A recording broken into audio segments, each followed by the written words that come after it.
mga mambabatas din po natin, sila ho lahat, pro-farmers yan. Yung ang isa ngayon na nandiyan sa DepEd nung tumakbo yung senador, naka-costume pa ng farmer yun Oo, naka-costume pa ng farmer. Meron pa siya ditong tuwalya. Kung lang magmaneho ng jeep Hindi. Kwentahin mo yung budget na inilaan nila sa kanilang soft pork. Pag pinagsama-sama mo sila. Pero yung agriculture budget, dito pa lang tama si Professor Teodoro Mendoza Dito pa lang alam mo na ang kaplastikan ng gobyernong ito.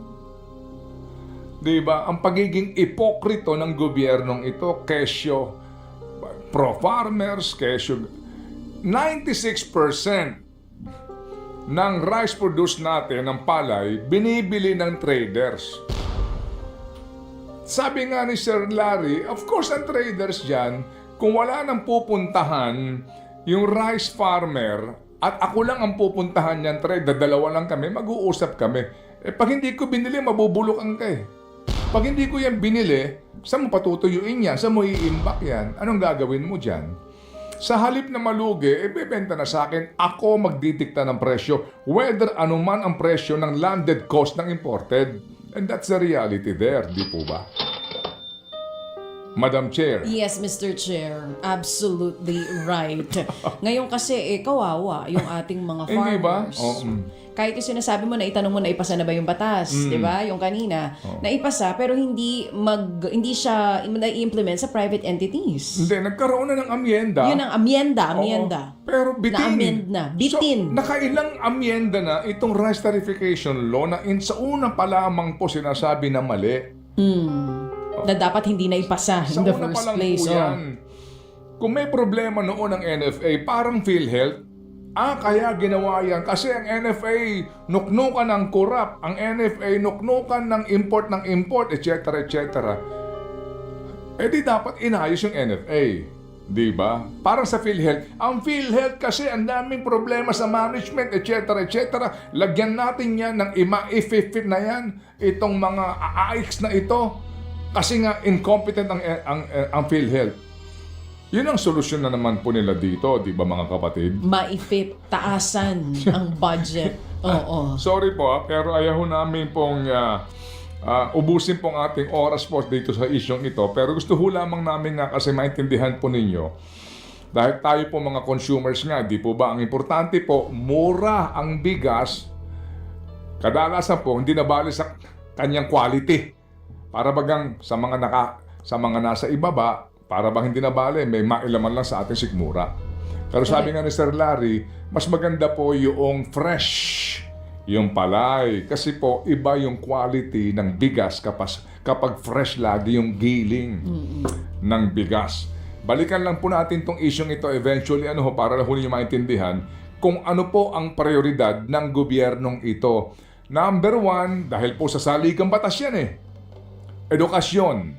Pero hindi tayo sure dyan kung paano nila na naman gagastusin yan.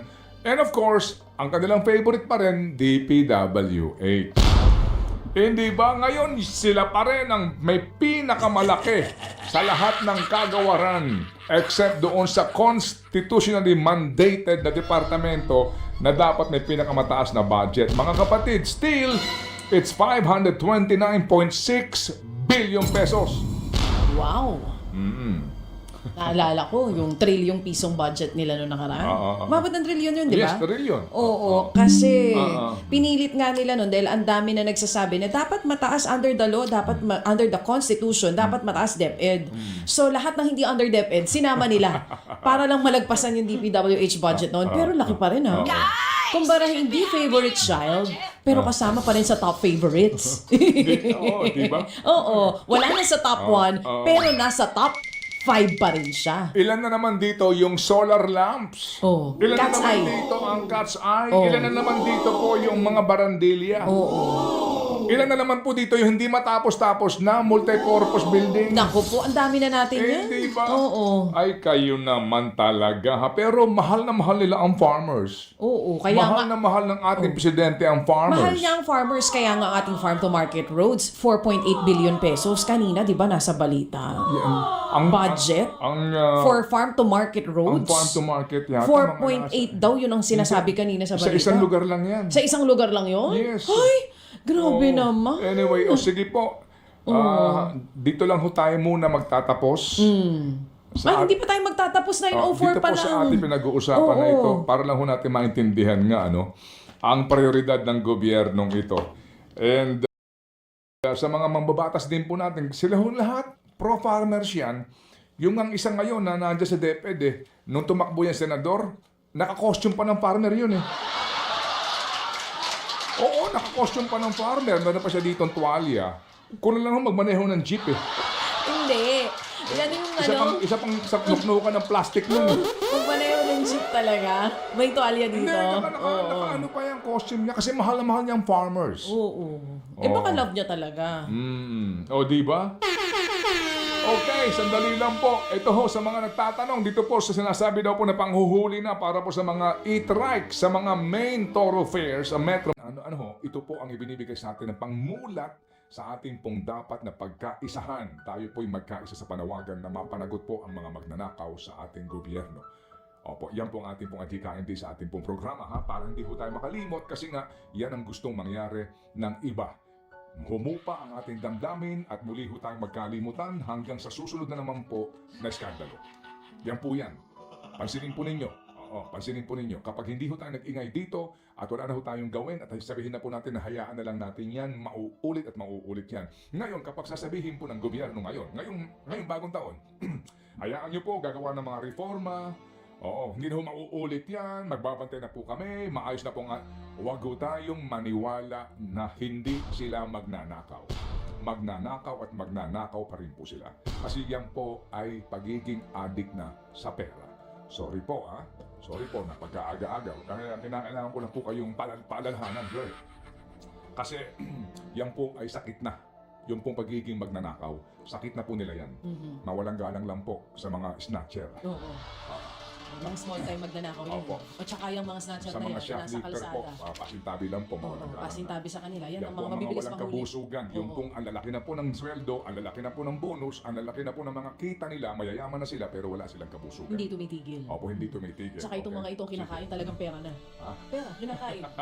Sobra na naman. Ay, hindi ba? Akala ko kaya hindi ang sila gusto ko tumitigil. kainin nila barya. Oo. Ah, Akala ko bakit kasi sila kaya hindi sila magtinawan? tumitigil kasi kinakain nila yung pera eh. Sorry, ang aga-aga, pero ewan ko ba. Ako sa pagising ko sa umaga, bago ko umalis ng bahay, panalangin ko, gabayan ako sa aking mga sasabihin eh. Maghuhunos dili, pero ewan ko pa, parang nagkukusa. Oo. Sorry po, kasi kapag nakausap mo si Ninyo, nakausap mo itong ating mga nakakapanayag, yung pong isang tampok natin na isa pong retired teacher dyan sa Antipolo, hindi ho ba? Maaawa ka at maiiyak ka sa kondisyon pero hindi mo nga ma-attain kung bakit sa gitna ng napakayayaman na nila. May mga helicopter na sila, may mga yate na sila, may mga beach house na sila, may mga buildings sila sa Timog. Di ba? May mga bahay na sila sa mga mamahalis sa Division, sa Quezon City at sa Mandaluyong, sa San Juan, sa Pasig, lahat na. Pero ay pa rin tumigil, hindi ba? Kaya tuloy po tayo sa ating panawagan this morning. Friday ngayon ang ating kasuotan. Anong sinasaan, baby girl? Ikulong, mandarambong kung sila ay hindi tumitigil sa pagnanakaw ng pera. Tayo naman ay hindi titigil din sa paghingi po ng hustisya at accountability dito sa mga taong sangkot sa pagnanakaw po sa pera ng bayan na pinaghihirapan po natin araw-araw. Wag ho tayong tumigil ha mga kapatid. Wag ho tayong magsasawa. Wag ho tayong lulubay mga kapatid. Dahil yan po ang kanilang gusto. At sabihin nila na ayan na. Kailan ang susunod na rally? Hello?